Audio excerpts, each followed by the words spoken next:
When he tasted it, he said, "Do y'all want to tell me why this is coming up for positive for methamphetamines?" Tonight at 10, cotton candy testing positive for meth. It's raising questions about field drug tests officers use. Tonight we're working for you, testing them ourselves. Plus a viral video asking young kids to harm themselves. How you can talk to your kids or grandkids about the dangers online. I'm tracking some big changes in our temperature department. Our next weather maker looking to bring that cool weather in. I'll let you know what you can expect coming up. This is Fox 31 News at 10. Developing right now, Albany police investigating after a body was found hanging in a shed. Good evening and thanks for watching Fox 31 News at 10. I'm Aaron Leedy. Albany police responding around 4 p.m. to a white male reportedly hanging inside of a shed behind a home. Now this is in the 1500 block of North Monroe Street. Doherty County Coroner Michael Fowler says someone nearby smelled a foul odor and located the body. Investigators could be seen moving in and out of the shed and the home. Signs of the front of the home appeared to show it was condemned. But at this time, we're just looking at possible suicide.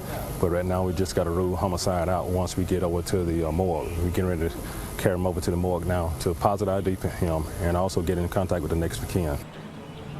Fowler says the body appears to have been hanging in the shed for 3 to 4 days. As of right now, he says there's no sign of foul play. New tonight, the Crisp County Sheriff's Office says deputies found and arrested a man they were looking for. The Sheriff's Office says Caleb James was wanted on multiple charges after fighting with a deputy this morning on the side of the road. He ran away before deputies could get to him. He's now in the Crisp County Jail. The Albany Gang Task Force held its monthly meeting today. Pastors, community members, and city officials met to discuss ways to combat gangs in the city. One idea they proposed: be mentors to children before they feel the need to seek gangs.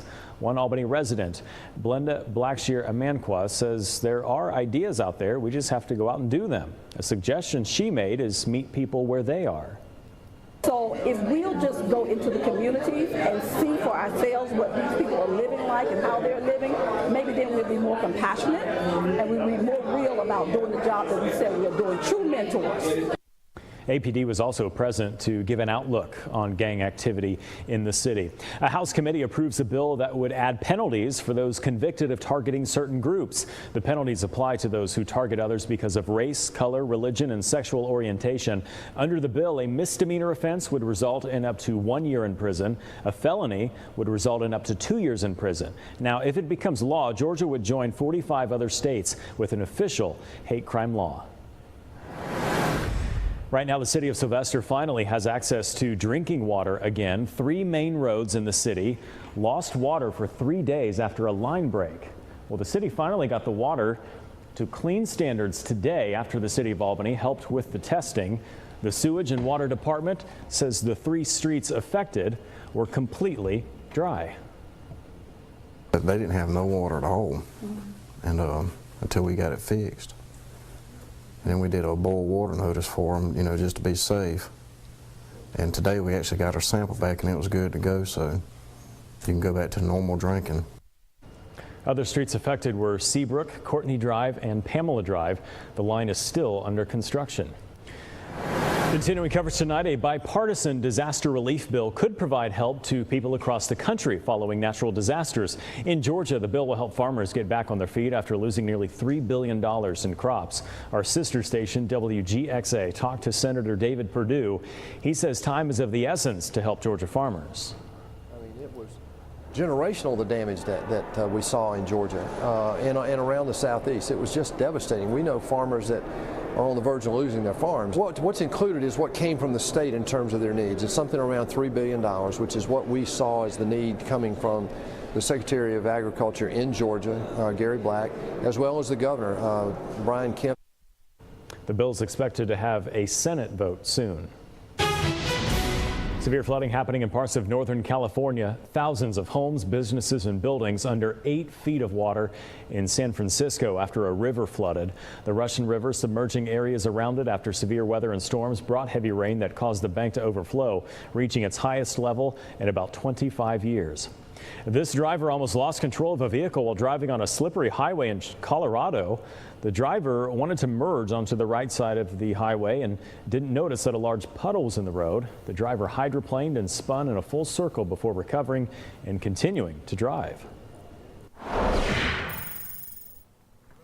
Well, happy Thursday. Here's a look at the satellite and radar. Had a few light rain showers around today, but we see again more moisture marching across southern Alabama, just south of Montgomery, just south of Jackson, Mississippi as well. And this is slowly but surely working its way here to southwest Georgia. So this is what we're watching to keep the chance of some rain showers in the forecast as we move through tomorrow morning. We could even see a few rumbles of thunder, though, as we move toward Friday afternoon. Your dog walking forecast shows that quite nicely there. We do have to battle with some rain showers for those morning dog walks, needing a few thunderstorms there around for the afternoon dog walks. But hey, temperatures in the middle 70s for us for the afternoon, so above average for this time of year. Temperatures right now in the lower to middle 60s. Moultrie, Adel, Nashville, some of the cooler spots in the lower 60s. Morgan, Albany, Newton, warmer spots at 66 degrees at this time. The average high temperature for today is 68 degrees, so we're still hanging on to those mild temperatures here for this evening. Some headlines for our Thursday. The rain chances, even a few storms, those linger moving into Friday and even into the weekend as well. But with the rain chances this weekend, I am watching a big cool down coming our way behind a cold front, which will bring, maybe if you're not a fan of the heat and humidity, some refreshing change to the early part of next week. But then today is the last day of February 28th. So we will have a full February recap of the weather for the month coming up also in a couple minutes.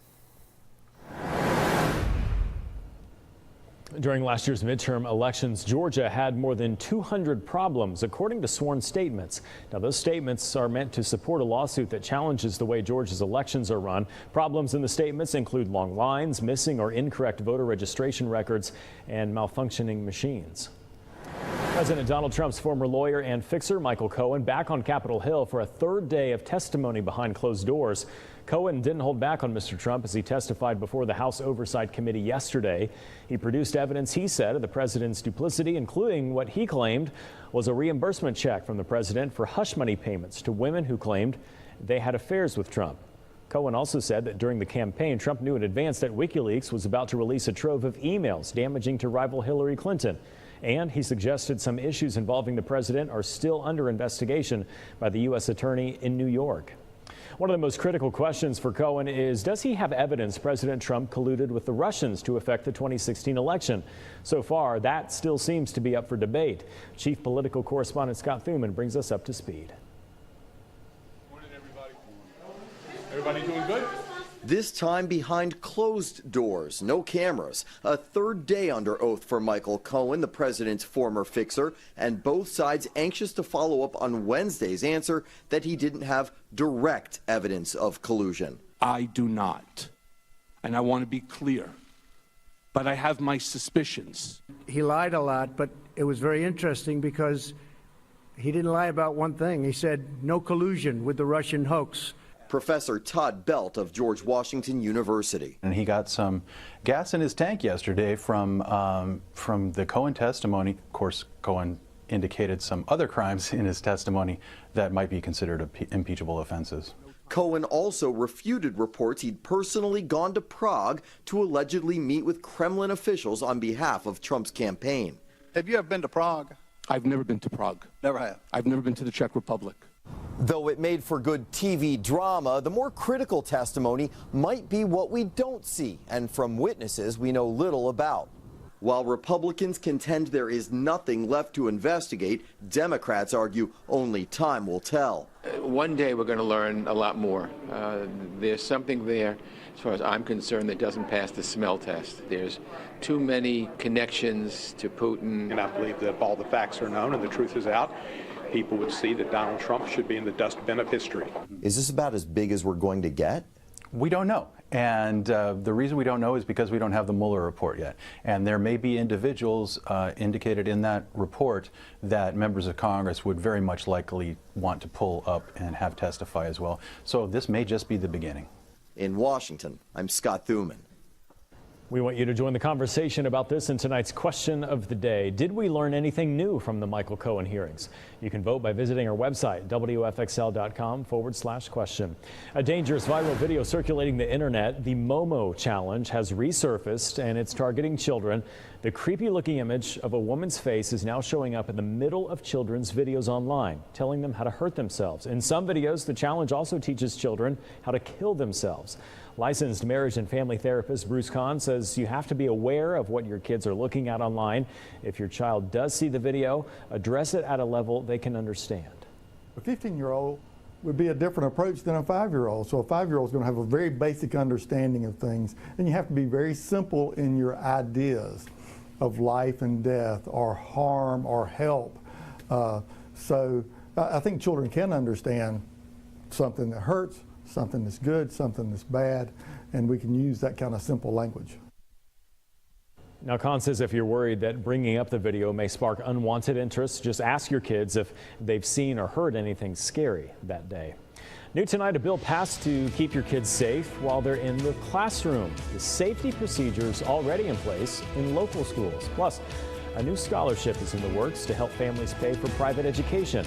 We're breaking down just how much is going into this proposal.